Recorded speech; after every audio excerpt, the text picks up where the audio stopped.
এই মাহেন্দ্র খানটি স্মরণীয় করে রাখতে চাই।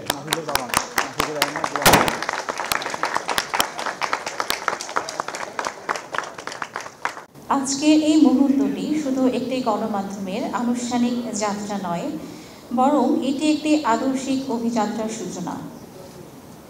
যুক্তরাষ্ট্রের এক নম্বর জিম চেইন গোল্ডস জিম এখন আবারও বাংলাদেশে। বসুন্ধরা আবাসিক এলাকা ও বসুন্ধরা সিটি শপিং মলে।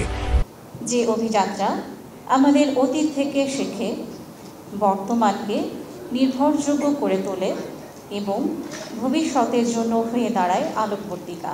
প্রজন্ম 24কে আমাদের পক্ষ থেকে আন্তরিক অভিবাদন জানাই, শুভেচ্ছা জানাই। আয়োজক যারা, বিশেষ করে doctor Khaliduzzaman young man, young doctor, তার মিসেস এবং এই টিম, আমি বিশ্বাস করি বাংলাদেশের মিডিয়ার ধারাকে চেঞ্জ করে দেওয়ার জন্য এক অনন্য অগ্রসর ভূমিকা তারা রাখবে ইনশাআল্লাহ।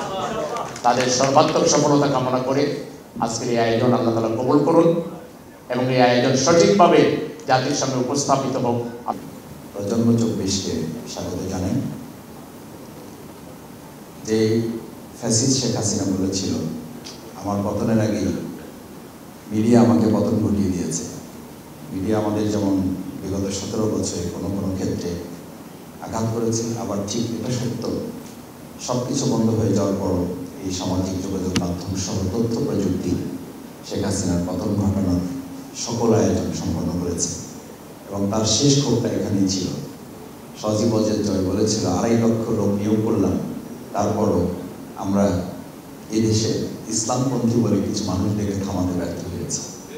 সুতরাং এই প্রজন্ম 24-এর যে আয়োজন, এটা তাদের মুখে শিলের মতো আঘাত করেছে এবং আঘাত করে যেতে হবে। আজকের প্রজন্ম 24 একটা ইতিহাস, একটা আবেগ, একটা অনুভূতি এবং 24-এর বর্ষপূর্তির শুরুর দিনেই আমরা এই স্মৃতিকে ইতিহাসে রূপান্তরিত করতে পেরে আল্লাহর কাছে শুকরিয়া আদায় করছি, আলহামদুলিল্লাহ।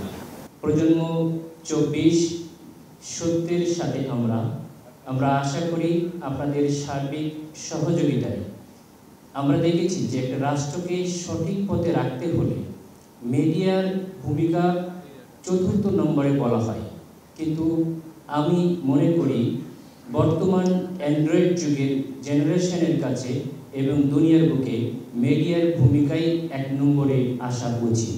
For more updates, follow us on Facebook, subscribe our YouTube channel, get the latest update on www.daily-sun.com.